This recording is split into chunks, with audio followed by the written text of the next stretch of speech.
In last week's episode of The Walking Dead Season 8, the Saviors launched an attack on the Hilltop.But, but this was no normal attack, as they'd infected their weapons with walker guts under the instruction of Negan, Jeffrey Dean Morgan.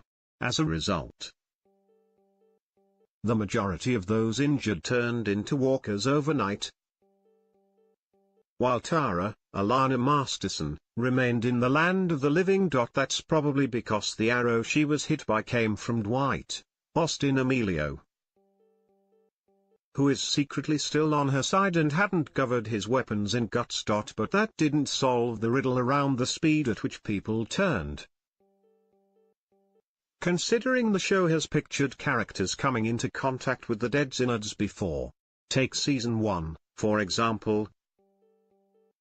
Rick, Andrew Lincoln, and Glenn, Stephen Yun, smeared walker blood all over themselves to allow them to walk undetected through Atlanta. People have even lived after being bitten, with Herschel, Scott Wilson, surviving his bite due to having his injured leg amputated.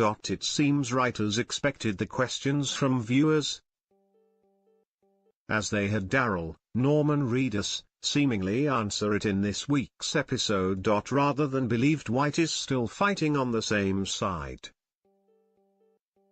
He put Tara surviving down to plan luck. Speaking of her injury, he said, "It's not like a bite. Sometimes, nothing happens.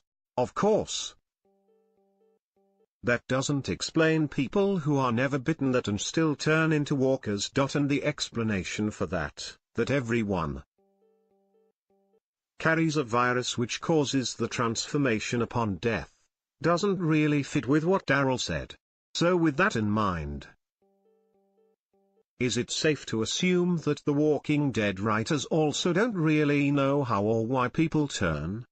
Others' questions arise with the mysterious helicopter, as it was seen again, this time during a scene with Jadis, Pollyanna McIntosh. The Walking Dead airs Mondays at 9 p.m. on